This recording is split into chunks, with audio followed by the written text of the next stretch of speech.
Morning friends, आर्य public school के YouTube channel पे आपका स्वागत है। मैं क्लास 12th का टीचर कपिल हारित। आज हम बात करेंगे ज्योग्राफी के सेकंड चैप्टर की विश्व की प्रमुख जनजातियों के बारे में। ठीक है, विश्व की प्रमुख जनजातियों के बारे में हम अध्ययन करेंगे।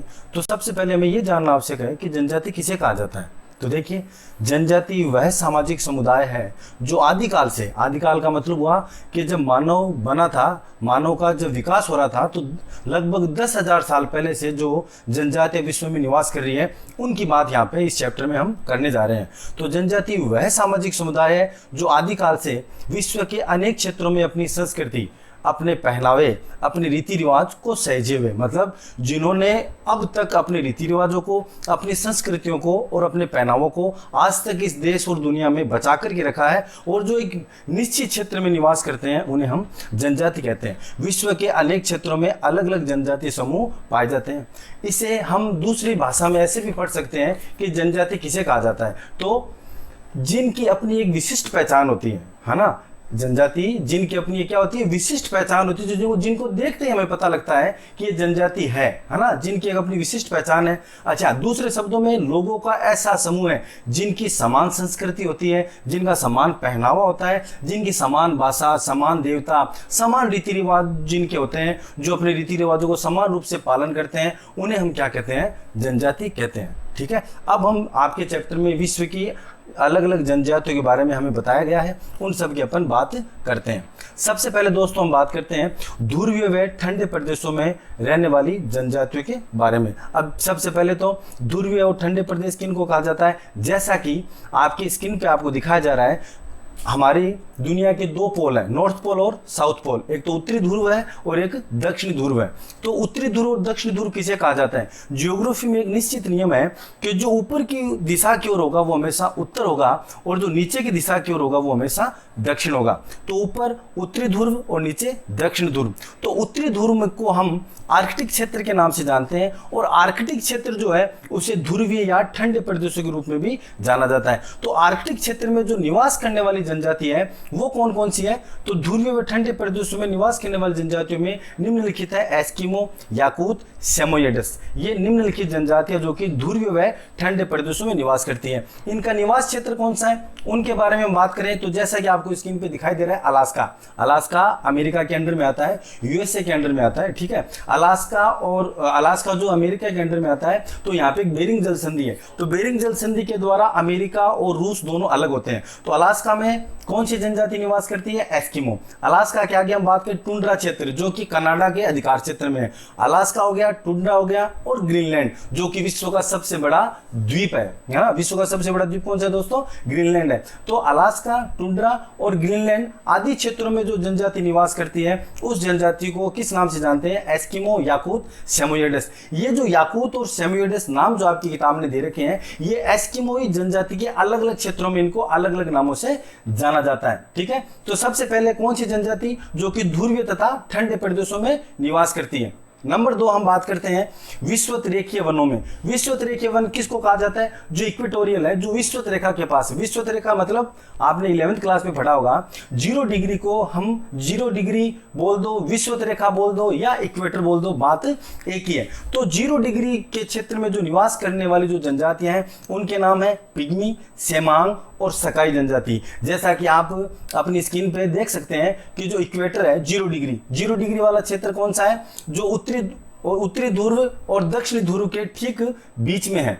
ठीक है, ठीक बीच में, ठीक 0 डिग्री वाला जो क्षेत्र है वो कौन सा है, विषुवत रेखीय। तो यहाँ पे कौन सी जनजाति है, पिग्मी जनजाति है, सेमांग जनजाति है और सकाई जनजाति है। तीसरी जनजाति की हम बात करते हैं जो कि उष्ण तथा शुष्क कालाहारी मरुस्थल में निवास करती है। अब कालाहारी मरुस्थल कहाँ पे है, उष्ण का मतलब आपको पता है कि क्या होता है, गर्मी होती है, और शुष्क का मतलब जहाँ पे बिल्कुल भी मतलब वायुमंडल में मॉइस्चर, हवा के अंदर मॉइस्चर बिल्कुल भी नहीं रहता, हवा एकदम शुष्क रहती है, जैसे कि हमारे राजस्थान में है ना। हमारे अभी गर्मी में पसीना सूख जाता है, क्यों, क्योंकि हवा में मॉइस्चर नहीं है, हवाएं बिल्कुल सूखी है। ठीक है, तो उष्ण तथा शुष्क कालाहारी मरुस्थल में, कालाहारी मरुस्थल कहाँ पे है, कालाहारी मरुस्थल दोस्तों अफ्रीका में। कहाँ पे है, अफ्रीका में। अफ्रीका आपको पता है, जैसा कि मैं आपको स्क्रीन पे दिखा रहा हूँ, अफ्रीका आपको ये वाला जो क्षेत्र है वो कौन सा है, अफ्रीका का क्षेत्र है। ठीक है, अफ्रीका का क्षेत्र है। तो उष्ण व शुष्क कालाहारी मरुस्थल में कौन सी जनजाति निवास करती है? बुशमैन जनजाति निवास करती है। और नंबर 4, उष्ण कटिबंधीय घास के मैदान। उष्ण कटिबंधीय घास के मैदान जो कि इक्वेटोरियल फॉरेस्ट के जस्ट ऊपर जब हम जाते हैं 30 डिग्री के आसपास का जो क्षेत्र है वो उष्ण कटिबंधीय घास के मैदानों में आता है। वहां पे कौन सी जनजाति है? वहां पे मसाई और बुद्दू जनजाति। मसाई और बुद्दू जनजाति भी अफ्रीका में ही निवास करती है। तो जो बुशमैन जनजाति है वो तो अफ्रीका महाद्वीप के दक्षिणी भाग में निवास करती है, और जबकि जो बुद्दू और मसाई जनजाति है वो अफ्रीका महाद्वीप के उत्तरी भाग में निवास करती है। आपने सहारा मरुस्थल का नाम सुना होगा जो कि दुनिया का सबसे बड़ा मरुस्थल है, तो वहां पे बुद्दू जनजाति है। तो अभी तक हमने 4 जनजातियां पढ़ी है। पहला, ध्रुवीय क्षेत्रों में कौन सी है? एस्किमो। नंबर 2, विश्वतरीय के वनों में कौन सी है? पिग्मी और सेमांग। नंबर 3, उष्ण तथा शुष्क कराली मरुस्थल में कौन सी है? बुशमैन। और नंबर 4, उष्ण कटिबंधीय घास के मैदानों में कौन सी है? मसाई और बुद्दू जनजाति। अब हम बात करते हैं समशीतोष्ण घास के मैदान। समशीतोष्ण घास के मैदान में कौन सी जनजाति है? किर्गिज। पहले तो समशीतोष्ण घास के मैदान किसको कहा जाता है? सम का मतलब होता है समान, और शीतोष्ण, शीतोष्ण को जब हम तोड़ते हैं तो शीत प्लस उष्ण। शीत का मतलब हो गया ठंडा और उष्ण का मतलब हो गया गर्म। मतलब जहां पर समान रूप से गर्मी पड़ती है और समान रूप से ठंड पड़ती है उस क्षेत्र को हम क्या कहते हैं? समशीतोष्ण घास के मैदान कहते हैं। जैसे कि हमारा इंडिया का क्षेत्र है, हमारे राजस्थान का क्षेत्र है, यहाँ पे गर्मी भी पड़ती है, यहाँ पे सर्दी भी पड़ती है। तो दुनिया के ऐसे क्षेत्र जहाँ पे सर्दी और गर्मी दोनों समान रूप से पड़ती है उन्हें समशीतोष्ण मैदान कहा जाता है। वहां पे कौन सी जनजाति है? किर्गिज जनजाति है। और नंबर 6, पहाड़ी व पठारी क्षेत्रों में निवास करने वाली जनजातियां। पहाड़ी और पठारी क्षेत्रों का मतलब ये हो गया दोस्तों, यहाँ पे जो पहाड़ और पठारों में निवास करती हैं उनमें मुख्य रूप से भील, गोंड, संथाल, मीणा और नागा। तो अभी तक हमने 6 जनजातियों के बारे में पढ़ा है। 6 अलग अलग क्षेत्रों में, दुनिया के अलग अलग क्षेत्रों में जो 6 अलग अलग प्रकार की जनजाति रहती है उनके बारे में हमने पढ़ा है। अब आपकी जो बुक है, आपकी बुक ने मुख्य रूप से हमें 4 जनजातियों के बारे में बताया है। 4 जनजातियां कौन सी हमें आगे पढ़नी है? एक तो हमें एस्किमो पढ़नी है, विश्व की 2 जनजातियां हमें पढ़नी है, एक तो एस्किमो और दूसरा बुशमैन। उसके अलावा 2 हमें भारत की जनजातियों के बारे में पढ़ना है, एक तो भील और दूसरा कौन सी? गोंड। तो आपकी बुक ने मुख्य रूप से 4 जनजातियों के बारे में बता रखा है। पहली एस्किमो और दूसरी बुशमैन जो कि विश्व की जनजातियां हैं, और 2 भारत की भील और गोंड के बारे में हम अध्ययन करेंगे। आगे हम बात करते हैं सबसे पहले विश्व की प्रमुख जनजाति जिसका नाम है एस्किमो जनजाति। ठीक है, जिसका नाम क्या है? एस्किमो जनजाति। अब एस्किमो की हम बात करते हैं, एस्किमो की हम आगे बात करते हैं कि आर्कटिक प्रदेश में रहने वाली जनजाति जिसका शाब्दिक अर्थ होता है कच्चा मांस खाने वाला, है ना। आर्कटिक प्रदेश, जैसा कि मैंने आपको पहले वाली लास्ट वाली स्लाइड में बताया था कि जो हमारी धरती के उत्तरी ध्रुव में जो निवास करते हैं, ये पूरा का पूरा क्षेत्र है ना दोस्तों, ये यहाँ पे पूरी की पूरी बर्फ है। यहाँ पे कोई भी जीव जंतु रहने लायक और मनुष्य रहने लायक कोई अनुकूल मौसम नहीं है। यहाँ पे जाड़े की ऋतु हमेशा रहती है, और जो गर्मी है ना वो बहुत कुछ समय के लिए, मतलब महीने 1.5 महीने के लिए यहाँ पे क्या है? गर्मी आती है। बाकी पूरे समय यहाँ पे बर्फ गिरती रहती है और एकदम ठंडा प्रदेश है। तो आर्कटिक प्रदेश ऊपर वाला उत्तरी ध्रुव में हो गया, जहां पे आर्कटिक सागर है। वो क्षेत्र कौन सा है? आर्कटिक प्रदेश का है। जहां पे कौन कौन से देश आते हैं? मैंने आपको अभी बताया था थोड़ी देर पहले, अलास्का, कनाडा, ग्रीनलैंड और जो हमारा ये स्कैंडिनेवियन जो कंट्री है जिसमें स्वीडन है, डेनमार्क के देश आती है, सारे आर्कटिक क्षेत्र के देश हैं। तो आर्कटिक प्रदेश में रहने वाली जनजाति जिसका शाब्दिक अर्थ है कच्चा मांस खाने वाला, है ना। एस्किमो का शाब्दिक अर्थ क्या होता है? कच्चा मांस खाने वाला। मतलब ये भोजन को पकाते नहीं है, सीधा कच्चे ही उस भोजन का क्या करते हैं? उपयोग करते हैं। अब देखो सिंपल सी समझने वाली बात है कि कच्चा मांस क्यों खाते हैं? ये कच्चा मांस इसलिए खाते हैं क्योंकि पकाने के लिए इनके पास ईंधन नहीं है। मैंने आपको बताया यहाँ पे क्या है कि बर्फीले मैदान है, यहाँ पे बर्फ है, कोई पेड़ पौधे जीव जंतु यहाँ पे नहीं रहते हैं। तो पेड़ पौधे नहीं है तो इनके पास ईंधन नहीं है, ईंधन नहीं है तो ये भोजन को पका नहीं सकते हैं, और भोजन को पका नहीं सकते हैं तो इनके पास क्या है? इनको कच्चा ही खाना पड़ता है। और चूंकि ये ठंडे प्रदेशों में रहते हैं तो इनका भोजन जो है वो खराब भी नहीं होता है। तो आर्कटिक प्रदेश में रहने वाली जनजाति जिसका शाब्दिक अर्थ है कच्चा मांस खाने वाला।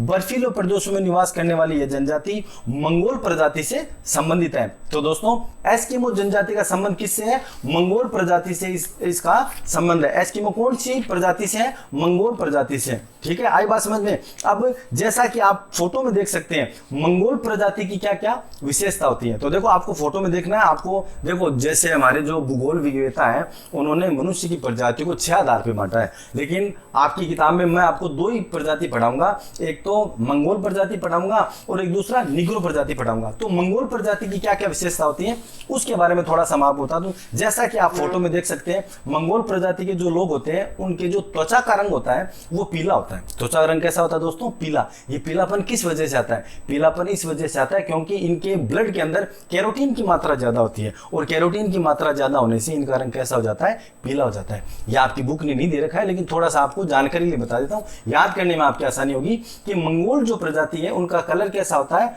पीला होता है। किसकी वजह से? क्योंकि इनके ब्लड में केराटिन होता है। ठीक है, उसके बाद में इनका जो कद होता है वो मध्यम होता है। इनका कद कैसा होता है? मध्यम होता है। आप चाइना के लोगों को याद कर लो, आप जापानीज लोगों को याद कर लो, वो सब मंगोल प्रजाति के। मंगोलिया एक देश भी है हमारे एशिया के अंदर, तो वो आप देख लो, उसमें आपको समझ में आ जाएगा। इनका कलर पीला, इनका कद मध्यम होता है, इनका जो मुंह होता है वो चौड़ा होता है। देखो आप फोटो में आपको इनका मुंह एकदम चौड़ा चौड़ा आपको दिखाई दे रहा है ना, इनका मुंह एकदम चौड़ा होता है, सपाट होता है और मध्यम सीधा है। देखो इनका चेहरा एकदम सीधा है और इनका चेहरा सीधा होने के साथ साथ क्या है? चौड़ा है। इनके जो बाल होते हैं वो एकदम सीधे होते हैं, है ना, बाल बिल्कुल भी घुंघरालू वगैरह नहीं होते, इनके बाल एकदम सीधे होते हैं। इनकी आंखें बहुत गहरी होती है और तिरछी होती है। देखिए इनकी आंखें लास्ट में जाकर के एकदम मिल रही है, तो इनकी आंखें कैसी होती है? गहरी होती है, तिरछी होती है। ठीक है, और इनके बाल सीधे होते हैं, इनकी नाक चपटी होती है। देखो इनकी नाक आपको एकदम चपटी दिखाई दे रही है। तो मंगोल प्रजाति की विशेषता क्या है बच्चों? इनका कलर पीला होता है। पीला किस वजह से होता है? कैरोटीन की वजह से होता है। इनका कद कैसा होता है? मध्यम होता है। इनकी आंखें कैसी होती है? गहरी होती है, तिरछी होती है और कत्थई होती है। इनके बाल सीधे होते हैं और इनकी नाक कैसी होती है? इनकी नाक एकदम चपटी होती है। ठीक है, तो ये मंगोल प्रजाति की विशेषता है। और जो एस्किमो जनजाति है वो किस से, इनका संबंध किस प्रजाति से? इनका संबंध है मंगोल प्रजाति से। एस्किमो की भाषा है एल्यूट। ये वेरी इंपॉर्टेंट क्वेश्चन है जो बार बार एग्जामों में पूछा जाता है। एस्किमो की भाषा के बारे में बताइए। एस्किमो की भाषा है दोस्तों एल्यूट, याद रखेंगे, वेरी इंपॉर्टेंट क्वेश्चन। एस्किमो की भाषा के बारे में बताइए। तो एस्किमो की भाषा कैसी है? एल्यूट। और देखो मैंने इसको अलग से आपको हाईलाइट कर रखा है रेड कलर में। तो एस्किमो की भाषा कैसी है दोस्तों? एल्यूट भाषा है। ठीक है, अब आगे हम बात करते हैं एस्किमो जनजाति के बारे में। सबसे पहले इनके निवास स्थान के बारे में। इनका निवास स्थान, एस्किमो का जो दोस्तों निवास स्थान है वो आर्कटिक व टुंड्रा क्षेत्रों में, अलास्का से लेकर के बेरिंग जलसंधि में, अलास्का से लेकर के कहां तक? बेरिंग जलसंधि में इनका क्या है? निवास क्षेत्र है। ये मैंने आर्कटिक और टुंड्रा क्षेत्र मैंने आपको बता दिया था अभी थोड़ी देर पहले। अलास्का मैंने आपको दिखाया था मैप में। अलास्का से लेकर के बेरिंग जलसंधि, बेरिंग जलसंधि कहां पर है? बेरिंग जलसंधि कहां पर है? बेरिंग जलसंधि है जो कि रूस और अमेरिका को क्या करती है? अलग करती है। आर्कटिक सागर में साइबेरिया और अलास्का के मध्य में कौन सी जलसंधि है? बेरिंग जलसंधि है। आई बात समझ में? कौन सी है? बेरिंग जलसंधि है। ये जलसंधि अमेरिका, कनाडा, ग्रीनलैंड, साइबेरिया क्षेत्रों में ये जनजाति क्या करती है दोस्तों? निवास करती है। ठीक है, ये आपको आपकी स्क्रीन पे आपके सामने आपको दिखाई दे रहा है उनका घर, एस्किमो जनजाति का निवास स्थान। ये ऐसे घर होते हैं एस्किमो जनजाति के जिनमें क्या करते हैं? अपना निवास और अपना घर बनाते हैं। तो निवास स्थान एस्किमो जनजाति का कहां पे है? याद कर लेंगे 4 क्षेत्र। कौन कौन से? अमेरिका के अंदर तो है Alaska, Canada, Greenland, Siberia. Greenland दुनिया का सबसे बड़ा क्या है? द्वीप है। आगे हम बात करते हैं एस्किमो जनजाति के बारे में, इनकी आर्थिक क्रियाकलापों के बारे में। एस्किमो जनजाति का मुख्य आर्थिक व्यवसाय है शिकार करना। शिकार को हम क्या कहते हैं? आखेट भी कहते हैं। इनका मुख्य आर्थिक व्यवसाय है शिकार करना, आखेट करना। और आखेट ये 2 प्रकार से करते हैं। एस्किमो जनजाति आखेट 2 प्रकार से करती है। पहला शीतकालीन आखेट होता है और दूसरा वसंतकालीन आखेट होता है। तो सबसे पहले हम बात करेंगे शीतकालीन आखेट के बारे में। शीतकाल के अंदर जब दोस्तों यहाँ पे साल भर, पूरे साल यहाँ पे क्या ठंड पड़ती है, तो लगभग इनके जो 8 से 10 महीने होते हैं वो शीतकाल में गुजरते हैं। ठीक है, तो शीतकाल में ये अपने भोजन को क्या करते हैं? इकट्ठा करते हैं। और भोजन में सबसे ज्यादा ये कौन सी मछली का प्रयोग करते हैं? सील मछली का प्रयोग करते हैं। और सील मछली को मारने के लिए ये हार्पून हथियार का प्रयोग करते हैं। और जो हार्पून हथियार होता है भालानुमा होता है जिसमें एक रस्सी बंधी होती है। ठीक है। तो शीतकाल में ये सील मछली का शिकार करते हैं। इसके लिए हार्पून नामक हथियार को काम में लेते हैं, जिसे मौपा कहा जाता है, जिसका शाब्दिक अर्थ होता है प्रतीक्षा करना। देखिए दोस्तों, ये दो प्रकार से सील मछली का क्या करते हैं, शिकार करते हैं। शिकार के लिए दो विधियां काम में लेती हैं। पहली एक छिद्र विधि और दूसरी दो छिद्र विधि। एक छिद्र विधि को कहा जाता है मौपाक और दो छिद्र विधि को कहा जाता है इत्रुपाक। ध्यान रखेंगे, शीतकालीन आखेट कितने प्रकार से होता है, दो प्रकार से। पहला मौपाक और दूसरा इत्रुपाक। मौपाक के अंदर क्या होता है दोस्तों, मौपाक का शाब्दिक अर्थ मैंने अभी बताया आपको, प्रतीक्षा करना। किस बात की प्रतीक्षा करना, एक एस्किमो जाता है ध्रुव, अपने घर से बाहर निकलता है और एक गड्ढा खोदता है। गड्ढा खोद करके वो क्या करता है, इंतजार करता है, और जैसे कोई मछली आती है उस गड्ढे के अंदर, उसमें वो गड्ढे में वो क्या है, मछलियों का जो भोजन है वो डालता रहता है। तो भोजन लेने के लिए जैसे कोई मछली आती है, एस्किमो उसका क्या करता है, शिकार कर लेता है। तो एक छिद्र विधि में क्या होता है, एक गड्ढा खोदा जाता है, उस गड्ढे में वो भोजन डालते हैं, जब मछली भोजन लेने के लिए आती है तो उसे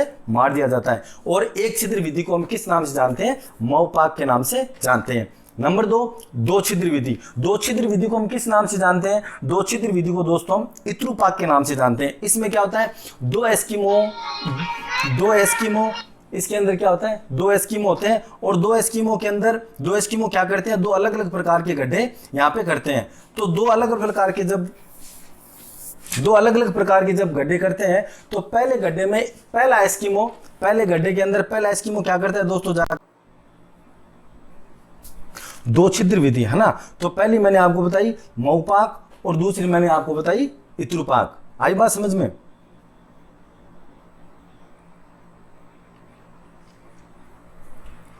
पहली मैंने आपको बताई मौपाक और दूसरी मैंने आपको बताई इत्रुपाक। एक छिद्र विधि का हमने अध्ययन कर लिया। अब हम दो छिद्र विधि इत्रुपाक का। इत्रुपाक में क्या होता है कि दो एस्किमो दो अलग अलग गड्ढे खोदते हैं। पहला एस्किमो उसके अंदर क्या, पहला एस्किमो पहले जो खड्डा करता है उसके अंदर वो क्या है, मछलियों के लिए दाना डालता है, और दूसरा एस्किमो क्या करता है, दूसरे खड्डे में उसका इंतजार करता है। तो जैसे पहले खड्डे से गुजरते हुए मछली जाती है, तो जो दूसरा खड्डा है उसमें उसको दूसरा एस्किमो क्या करता है, उसे मार देता है। तो ये दो प्रकार से शिकार करने की इनकी विधियां हैं, एक छिद्र विधि और दूसरा दो छिद्र विधि। एक छिद्र विधि को मौपाक और दो छिद्र विधि को क्या कहा जाता है, इत्रुपाक कहा जाता है। तो याद रह जाएगा। आर्थिक व्यवसाय, आर्थिक क्रियाकलाप किस प्रकार का इनका, आर्थिक क्रियाकलाप इनका है दोस्तों शिकार करना, आखेट करना। शीतकाल में दो प्रकार से, पहला मौपाक और दूसरा इत्रुपाक। मौपाक एक गड्ढा विधि और इत्रुपाक दो गड्ढा विधि। ठीक है, आपको याद करने के लिए मैंने आपको बता दिया। दूसरा हम बात करते हैं वसंतकालीन आखेट की। वसंतकालीन आखेट में क्या होता है, जब गर्मियों का मौसम आ जाता है, गर्मियों का मौसम आता है तो मछलियां क्या करती है, समुद्र से बाहर निकलती है। बाहर क्यों निकलती है, धूप सेकने के लिए, क्योंकि उन्हें भी क्या चाहिए, विटामिन डी चाहिए। जब मछलियां धूप सेकने के लिए बाहर आती है तब उनका शिकार किया जाता है। इस आखेट को उत्तोक कहा जाता है। तो वसंतकालीन आखेट को क्या कहा जाता है, उत्तोक। वेरी इंपॉर्टेंट क्वेश्चन, एग्जाम में सीधा पूछा जाएगा, उत्तोक किसे कहा जाता है। वन लाइन क्वेश्चन, आपको इतना लिखना है, उत्तोक, वसंतकालीन आखेट को उत्तोक कहा जाता है। आई बात समझ में।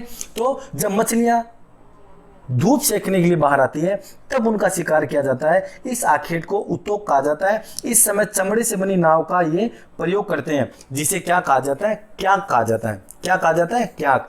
क्याक क्या होती है, आप जब कभी आपका अभी छुट्टियों में आपका मन हो तो आप घूमने के लिए जाना, जब कोरोना काल खत्म हो जाए, जब आप जाओगे ना उत्तराखंड, वहाँ पे क्या है कि बंजी जंपिंग वगैरह क्याकी भी की जाती है। तो क्याक आपको उससे पहले क्या की जब आप करोगे ना, तो आप अकेले ही उस नाव को लेकर के आपको चलाना होगा, है ना। जैसा कि आप इस चित्र में देख सकते हैं, ये अकेला व्यक्ति इस नाव को चला रहा है। तो जब अकेला कोई व्यक्ति किसी नाव को चलाता है तो उसे क्या कहा जाता है, क्या कहा जाता है। तो ये जो एस्किमो है, एस्किमो क्या करते हैं, जब वसंतकालीन आखेट करते हैं तो आखेट में किसका प्रयोग करते हैं, क्याक का प्रयोग करते हैं। और जो क्याक क्या होती है, इनमें एक प्रकार की नाव होती है जिसे एक आदमी ही चला सकता है। तो चमड़े से बनी नाव जिसे हम क्या कहते हैं, क्याक कहते हैं। और क्याक के साथ ये एक हथियार का प्रयोग करते हैं मछलियों को मारने के लिए। उस हथियार का नाम है हार्पून। जैसा कि आप चित्र में देख सकते हैं, एक ये एस्किमो है जो कि क्याक के अंदर बैठा है और हाथ में इसने क्या ले रखा है, एक हथियार ले रखा है। इस हथियार का नाम क्या है, हार्पून। और इस हार्पून हथियार में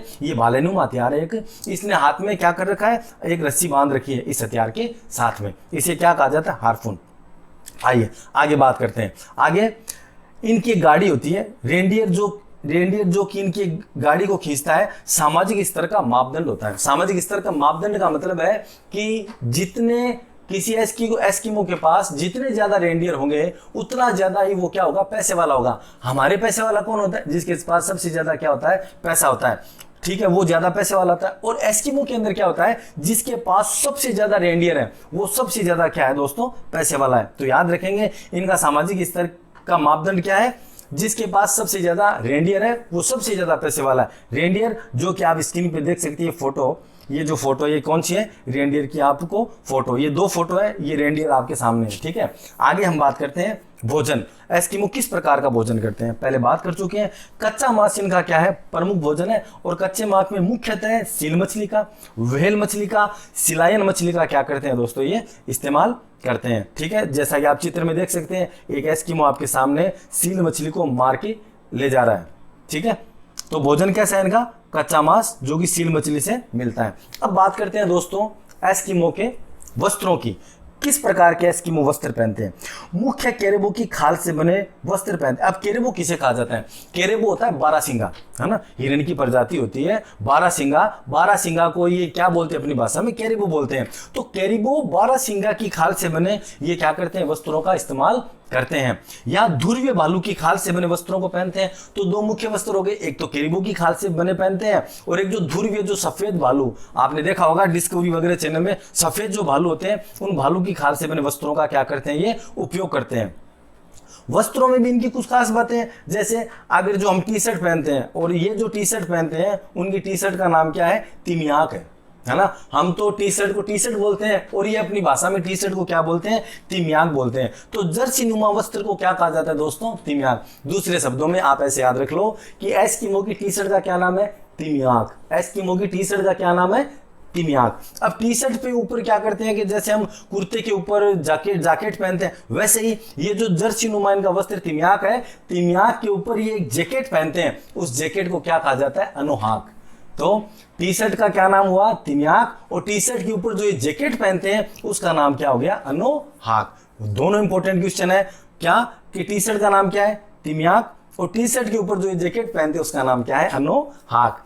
और उसके साथ साथ ये जूते भी पहनते हैं, उन जूते का भी अलग नाम, अपन तो जूते बोलते हैं लेकिन ये उनको जूते नहीं कहते, इन्हें क्या कहते हैं, मुकुलुकस। क्या कहते हैं, मुकुलुकस। आइए आगे बात करते हैं। तो हमने वस्त्रों की बात कर ली, वस्त्रों में 2 वस्त्र हमें याद रखने हैं, तिमियाक और अनुहाक। तिमियाक टी शर्ट हो गई, अनुहाक टी शर्ट के ऊपर पहना जाने वाला वस्त्र। और इनके जूतों को क्या कहा जाता है, मुकुलुकस, या दूसरी भाषा में कार्मिक इसे नाम दिया जा सकता है। देखिए आपके सामने फोटो आ गई, ये जो फोटो है आपके सामने, ये जर्सी नुमाइन का वस्त्र है, ठीक है। इसके ऊपर ये क्या पहनेंगे, तिमियाक पहनेंगे, ठीक है। आगे बात करते हैं एस्किमो जनजाति में निवास स्थान। बर्फ से बने घरों को ये इग्लू कहते हैं, जो कि 5 से 6 फीट भूमिगत होते हैं और 2 से 3 फीट भूमि के ऊपर होते हैं, ठीक है।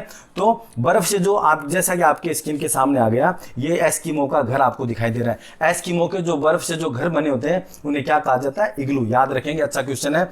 बर्फ से बने घरों को क्या कहा, एस्किमो के जो बर्फ से बने घर होते हैं उन्हें क्या कहा जाता है, इग्लू कहा जाता है, जो कि 5 से 6 फीट तो क्या होते हैं, भूमि के नीचे होते हैं, और 2 से 3 फीट भूमि के क्या होते हैं, ऊपर होते हैं। और इसके साथ ही दोस्तों क्या करते हैं, हड्डियों से भी मकान बनाते हैं। जो बारहसिंगा वगैरह जो है ना, इनकी हड्डियों, रेंडियर जो है, बारहसिंगा रेंडियर, इनकी हड्डियों से मकान बनाते हैं। हड्डियों से जो ये मकान बनाते हैं उसे क्या कहा जाता है, कर्मक कहा जाता है। तो एस्किमो के 2 घर हैं, पहले घर को इग्लू जो कि बर्फ से बना होता है, दूसरे घर कौन से होते हैं, जो कि हड्डियों से बने होते हैं, उन्हें क्या कहा जाता है, कर्मक कहा जाता है, ठीक है। आगे बात करते हैं हम एस्किमो में यंत्र और उपकरणों के बारे में। यंत्र और उपकरण, जैसा कि आप फोटो में देख सकते हैं, ये जो एस्किमो आपको दिखाई दे रहा है, इसने क्याक में ये बैठा है। तो पहले भी क्याक के बारे में है। क्याक किसे कहा जाता है, जो कि एक चमड़े नुमा नाव होती है जिसे एक ही व्यक्ति चलाता है। तो क्याक चमड़े से बनी एक प्रकार की क्या होती है दोस्तों, नाव होती है। पहले भी मैंने आपको अभी बता दिया। तो क्याक चमड़े से बनी नाव होती है। नंबर 2 हम बात करते हैं उमियाक। उमियाक क्या होती है, बड़ी नाव होती है जो व्हेल मछली के शिकार में काम में ली जाती है। तो क्याक तो छोटी होती है जिसमें एक आदमी बैठता है, और जिसमें बहुत से आदमी बैठते हैं उसे क्या कहा जाता है, उमियाक कहा जाता है, जो कि क्या होती है, एक बड़ी नाव होती है। और बड़ी नाव बड़ी मछली को पकड़ने के काम में ली जाएगी। और बड़ी मछली, पता है दुनिया में सबसे बड़ी मछली कौन सी है, व्हेल। तो व्हेल मछली को पकड़ने के लिए कौन सी नाव का प्रयोग करते हैं? उमियाक का प्रयोग करते हैं। ठीक है, अब आगे हम बात करते हैं इनके हथियारों की। तो सबसे पहले हथियारों में हम बात करते हैं हार्पून। हार्पून के बारे में भी हम पीछे बात कर चुके हैं। हार्पून जो आपको स्क्रीन पे दिखाई दे रही है, इनका हथियार है कौन सा? हार्पून। भालानुमा हथियार है जो कि किससे बंधा होता है? रस्सी से बंधा होता है। और रस्सी से बंधा होने के कारण जब ये मारते हैं व्हेल मछली को, किसी भी मछली को मारने के बाद ये वापस उसको खींच लेते हैं। तो ये हथियार इनके हाथ से छूटता नहीं है, इसलिए इसके क्या है, ये रस्सी बांध करके रखते हैं। भालानुमा हथियार जो कि रस्सी से बंधा होता है, जो सील मछली को पकड़ने के क्या है, काम में लाया जाता है। इसके बाद हम बात करते हैं स्लेज। स्लेज क्या होती है दोस्तों? इनकी गाड़ी होती है जिसके ऊपर टायर नहीं होते, ध्यान रखेंगे इस बात का। वैसे पता है टायर में तो पूरी की पूरी बर्फ जमी होती है, वहां पे तो टायर तो होंगे नहीं, फिर भी बर्फ पर चलने वाली पहिए विहीन गाड़ी है ना, जिसे रेंडियर खींचते हैं।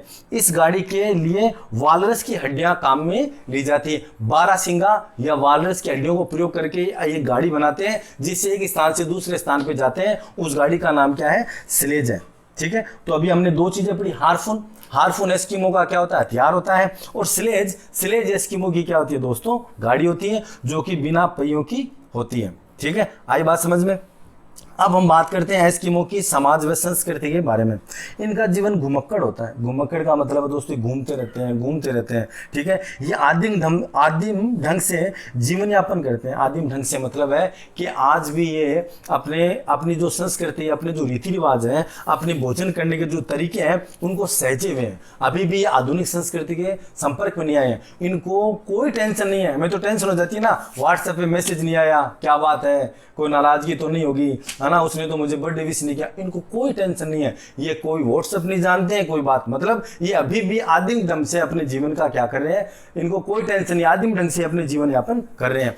इनका समाज पितृवंशी है। पितृवंशी का मतलब ये होता है दोस्तों, जहाँ पे पिता की संपत्ति अपने पुत्रों को दी जाती है, और घर में जो सबसे ज्यादा जिसका सम्मान किया जाता है वो कौन होता है? पिता होता है। तो इनका समाज कैसा है दोस्तों? पितृवंशी है। ये छोटे छोटे समूह में निवास करते हैं। छोटे छोटे समूह का मतलब यह दोस्तों 4 से 5 एस्किमो एक साथ रहते हैं। ठीक है, तो छोटे छोटे समूह में निवास करते हैं। इनका समाज पितृवंशी है, आदिम ढंग से अपने जीवन जीते हैं। यहाँ पे बहुपत्नी प्रथा प्रचलित है, मतलब एक एस्किमो के एक से ज्यादा भी पत्नियां होती हैं। और जितनी भी मैं आपको जनजातियां पढ़ाऊंगा ना, उन सभी जनजातियों के अंदर दो बातें कॉमन मिलेगी आपको, चाहे वो इंडिया की हो चाहे वो वर्ल्ड की हो। पहला तो बहुपत्नी प्रथा, मतलब सब जनजातियों के अंदर एक से ज्यादा पत्नियां रखना उनके लिए मतलब सहेज है, कोई दिक्कत नहीं। उनकी जनजातियों का ये एक कल्चर है, उनका एक संस्कृति है। और दूसरा, ये लगभग जो समाज है वो पितृवंशी है। आगे गर्मियों में ये उत्सव मनाते हैं। अब गर्मियों में उत्सव क्यों मनाते हैं? क्योंकि गर्मियों में मछलियां बाहर आती है, शिकार करने में इनको आसानी होती है, तो बहुत सारी मछलियां ये इकट्ठा कर लेते हैं शीतकाल के लिए। तो गर्मियों में उत्सव मनाते हैं क्योंकि इनके पास भोजन पर्याप्त मात्रा में होता है। एक चीज और बता दो दोस्तों आपको, हमारे भी दो बड़े त्योहार हैं, ना, होली और दिवाली। होली और दिवाली दोनों बड़ी फसलों के काटने के रूप में ये मनाते हैं। दीपावली क्यों मनाते हैं? क्योंकि हम गर्मियों की जो फसल है, बाजरा वगैरह, इनको लेते हैं। और जो होली क्यों मनाते हैं? क्योंकि हम गेहूं की फसल काट लेते हैं। तो जब हमारे उत्सव का आयोजन कब किया जाता है? जब हमारे पास अच्छा पैसा होता है। वही बात इनके साथ लागू है कि गर्मियों में उत्सव मनाते हैं क्योंकि आसानी से शिकार करते हैं, चीजों को इकट्ठा करते हैं। आगे आ गया, जबकि सर्दियों के मौसम में भोजन की कमी होती है। जैसे जैसे दोस्तों सर्दी आती है ना, भयंकर यहाँ पे बर्फ गिरती है, और जब बर्फ गिरती है तो इनको शिकार करने में क्या होती है? बहुत प्रॉब्लम होती है। तो गर्मियों में ये लोग क्या करते हैं? भोजन को इकट्ठा कर लेते हैं। और भोजन को जब ये लोग इकट्ठा करते हैं तो उसको सर्दियों के लिए बचा करके रखते हैं। अब सर्दियों में क्या होता है दोस्तों कि भोजन इनका खत्म होने लग जाता है। जैसे दोस्तों इनका भोजन खत्म होने लग जाता है, वैसे जो इनके जो वृद्ध लोग होते हैं ना, वो क्या कर लेते हैं? आत्महत्या कर लेते हैं। क्यों आत्महत्या क्यों कर लेते हैं? क्योंकि अब उनको जीवन जीने में कठिनाई होने लगती है, और भोजन चूंकि कम व्यक्तियों के लिए बचा है, इसलिए इनमें एक प्रथा है एस्किमो के अंदर कि बूढ़े लोग जब उनसे मतलब भोजन की कमी आ जाती है, जब उन्हें लगता है कि मुझे मृत्यु को पा लेना चाहिए, तो ये लोग अपने आप क्या करते हैं दोस्तों? आत्महत्या कर लेते हैं। ठीक है, इसके बाद हम बात करते हैं एस्किमो जनजाति के बारे में, उनके आधुनिक संस्कृति संपर्क। जैसे जैसे देश और दुनिया ने प्रगति की है ना, जैसे जैसे आधुनिक सुविधाएं बढ़ी है, आने जाने की सुविधाएं बढ़ी है, वैसे वैसे एस्किमो जनजाति भी दूसरे लोगों के क्या ये संपर्क में आई है। तो देश और दुनिया के दूसरे लोगों के संपर्क में जब ये जनजाति आई तो इनका जीवन स्तर भी धीरे धीरे बदलने लगा है। अमेरिका तथा यूरोप के लोगों के संपर्क में आने के बाद ये बंदूक व अन्य हथियारों का उपयोग करने लगे हैं। पहले तो ये हार्पून हथियार का प्रयोग करते थे, लेकिन वर्तमान में हार्पून का प्रयोग नहीं करते हैं। अब तो ये बंदूकों का इस्तेमाल करने लगे हैं अपने शिकार को मारने के लिए। अलग अलग प्रकार के इनके पास अब हथियार आ गए हैं। स्लेज के स्थान पर ये मोटर नाव का प्रयोग करते हैं। अब ये स्लेज जो अपनी गाड़ी थी उसका इस्तेमाल नहीं करते, ये अलग अलग प्रकार की मोटर नाव का उपयोग शिकार के लिए करते हैं। व्यापार करने से इन्हें मुद्रा की प्राप्ति होने लगी है। अब ये क्या करते हैं, मछलियों को पकड़ करके मारते हैं और मछलियों को क्या करते हैं, बाजार में बेचते हैं। जब मछलियां बाजार में बेचते हैं तो उन्हें किसकी प्राप्ति होती है, मुद्रा की प्राप्ति होती है। तो आजकल इनका जो कल्चर है वो मुद्रा पे हो गया है, जिसके इनके जीवन धीरे धीरे बदलने लगा है। अमेरिका तथा कनाडा सरकार ने स्वास्थ्य सुविधाएं बढ़ाई है।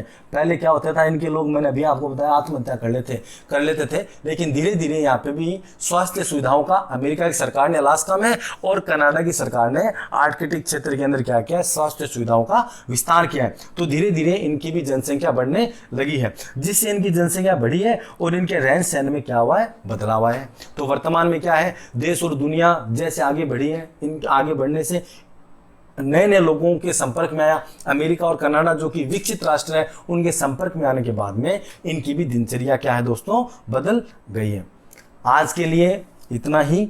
आज हमने किसका अध्ययन किया है दोस्तों, आज हमने अध्ययन किया है एस्किमो जनजाति का। एस्किमो जनजाति का अध्ययन किया। नेक्स्ट वीडियो में हम बात करेंगे बुशमैन की। तो घर पे रहिए, सुरक्षित रहिए, और अगर कोई भी चीज़ आपके समझ में नहीं आती तो आप कमेंट बॉक्स में हमें लिख सकते हैं।